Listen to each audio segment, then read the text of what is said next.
یہ جو زبان کا چسکا ہے نا، آج مسلمانوں سے میں گفتگو کر رہا ہوں، دوسروں کو مت دیکھیں آپ کون کیا کھا رہا ہے. یہ زبان کی شہوت تمہیں آزاد اتنا کر گئی ہے کہ تم ہر چیز کھانے پر تیار ہو گئے. پہلے کے دور میں لوگ بچتے تھے، نان ویج کھانا ہے، گوشت کھانا ہے تو کتنی تحقیقیں ہوتی تھی کہ کہاں سے آیا، کس کا ہے، کون دیا ہے. آج کچھ بھی نہیں. ہمارے بچوں کے سامنے تو مسئلے بھی نہیں رہ گئے. جو فاسٹ فوڈ کے ایسے عادی ہو گئے، ان کو راستہ چلتے ہوئے جو بھی شاورما ملا، پیزا ملا، برگر ملا، لے کے اس کو کھانا ہی ہے. تمہیں پتا ہے، میں جانتا ہوں کئی ایسے لوگوں کو جو کہتے بھی ہیں کہ ہم مردہ مرغیوں کو بیچتے ہیں. مری ہوئی مرغیاں 10 روپے کلو میں لا کر کے اس کا وہ بنا کر کے بیچتے بھی ہیں کئی ایسے لوگ. اگر دوسری قوموں کے ہاں ذبیحہ کا مسئلہ ہی نہیں ہے تو وہ جو کھائیں ہمیں اس سے فرق نہیں پڑتا، لیکن تمہارے لیے رزق کا بہت فرق پڑتا ہے. حرام رزق کا ایک لقمہ جب کسی کے پیٹ میں جاتا ہے تو میرے عزیزوں کئی دنوں تک اس کی کوئی عبادت آسمانوں تک نہیں جاتی، اس کی دعائیں قبول نہیں ہوتی. موسیٰ علیہ السلام ایک بار کوہ طور پر جا رہے تھے، ایک بندے کو اتنا روتے ہوئے دیکھا، ہاتھ لمبے کر کر کے. اس پر آپ کو ترس آ گیا. آپ کوہ طور پر جا کر اللہ سے اس کی سفارش کرتے ہیں کہ مولا اس کی دعائیں پہلے قبول کر لے. رب تعالیٰ فرماتا ہے موسیٰ وہ مانگتے مانگتے مر جائے، ہاتھ پھیلاتے پھیلاتے آسمانوں تک بھی لائے، تب بھی میں اس کی دعا نہیں قبول کروں گا. موسیٰ علیہ السلام ڈر گئے کہ ایسا کیا گناہ کیا اس نے. تو اللہ تعالیٰ فرماتا ہے کہ اس کے پیٹ میں حرام لقمہ ہے، اس کے جسم پر حرام لباس ہے.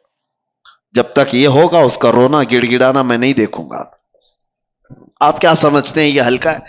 یہ چیز کے کنٹرول ختم ہو گیا ہے، جس کی وجہ سے یہ بے حیائیاں عام ہو گئیں، بدکاریاں پھیل گئیں، لوگ آج تمیز بھول گئے. کئی ایسے نوجوانوں کو دیکھا ہے، ان کو کوئی خوف ہی نہیں رہ گیا، ڈر ہی نہیں رہ گیا. رزق کا بہت بڑا اثر ہے میرے عزیزوں. سب سے پہلے اس پر کنٹرول کرو، اپنے کھانے پینے پر حلال کی طرف توجہ کرو، ورنہ یہ حرام چیز کے متعلق میرے آقا صلی اللہ علیہ وسلم فرماتے ہیں جو پیٹ حرام لقمہ بھرتا ہے اس کے لیے سب سے زیادہ بہتر ہے کہ جہنم کی آگ ہی اس کے پیٹ میں بھری جائے گی. وہ زیادہ مناسب یہی ہے کہ وہ جہنم کی آگ اس کے پیٹ میں بھری جائے گی. لوگ آج بزنس میں بھی تجارت میں بھی یہ دیکھنا بھی چھوڑ دیے کہ پیسہ کہاں سے آ رہا ہے. لو دبا لو، ساری چیزیں دبا کر رکھو. کس کا مال کتنا ہڑپ لیا، کس کا حق دبا کر کے رکھ لیے، سب حرام ہے. رزق حرام کے ذریعے. صرف یہ نہیں ہے کہ آپ ذبیحہ دیکھ رہے ہیں، مسلمان نے ذبح کیا ہے وہی گوشت آنا چاہیے. ارے کسی کا دبا کر کے ایک دن ہم بھی رکھا ہے وہ حرام ہے. دھوکہ دے کر کے کمائی ہوئی چیزیں حرام ہے. امام اعظم ابو حنیفہ رحمۃ اللہ تعالی علیہ کپڑے کے بڑے تاجر تھے. ایک بار ان کی کپڑے کی دکان میں ایک تھان میں عیب والا کپڑا آیا تھا، تھوڑا سا کچھ داغ تھا. خادم سے بتایا تھا کہ بیچنا تو یہ گراہک کو بتا کر کے بیچنا کہ اس میں عیب ہے. امام اعظم ابو حنیفہ چھوٹے موٹے تاجر نہیں تھے، بہت بڑے تاجر تھے. شام کو ان کا خادم آیا. اس دن جانتے ہو تقریباً 4 لاکھ درہم کی تجارت ہوئی تھی. سب سے پہلے آپ نے سوال کیا کیا وہ عیب والا جو کپڑا تھا وہ تھان بک گیا؟ اس خادم نے کہا بک گیا، وہ تو صبح ہی بک گیا. کہا بتایا تھا؟ کہا ارے میں بھول گیا تھا. امام اعظم نے کہا کہ یہ 4 لاکھ پورے کے پورے بانٹ دو، اس میں کا 1 روپیہ بھی میرے لیے حلال نہیں ہے. میرے عزیزو یہ ائمہ اعظام تھے جنہوں نے شک والی چیز کو بھی اپنے گھر آنے نہیں دیا. کہ دل میں کانٹے چبھ رہے ہیں، کلیجہ منہ کو آتا ہے جب حالات اپنے محلوں کے اس طرح کو سننے میں آتے ہیں کہ بدکاریاں اتنی بڑھ گئی کہ بھائی اور بہن کی تمیز ختم ہو چکی ہے. ایک باپ اپنی بیٹی سے مسلسل 12 سال تک زنا کرتا رہا. یہ حالات ہم سنتے آ رہے ہیں تو کیا کلیجہ منہ کو نہیں آتا؟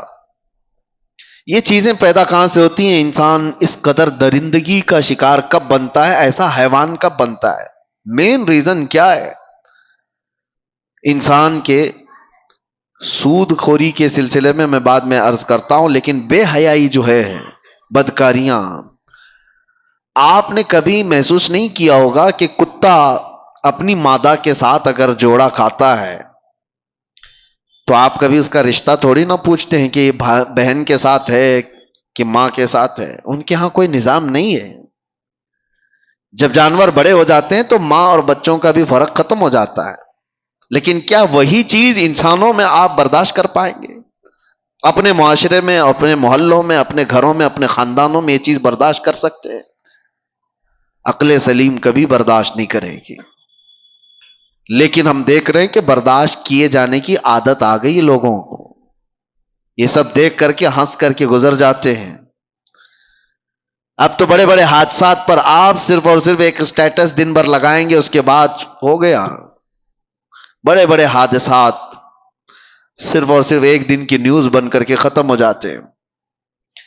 یہ انسان کی درندگی یہاں تک جو آتی ہے، اس کے کچھ اسباب تو ہمیں ڈھونڈنا چاہیے کہ کیوں اس طرح سے انسان بے حیا ہو گیا۔ سب سے پہلا ریزن ہے اس کے رزق کا، اس کے کھانے کا۔ گاڑی میں جیسا پیٹرول ڈالو گے ویسی ہی گاڑی چلے گی۔ ایک ٹنکی ہے چھت پر رکھی ہوئی ہے، اس پر جیسا پانی آپ فل کرو گے، نیچے جس ٹوٹی کو بھی کھولو گے پانی وہی آئے گا جو ٹنکی میں ہوگا۔ رزق حلال اگر جسم کے اندر جاتا ہے تو اس کے اعضاء سے حلال کام ہوں گے۔ حرام رزق کا آج اتنا دور دورہ ہو گیا ہے کہ لوگوں نے اب احتیاط کرنا بھی چھوڑ دیا۔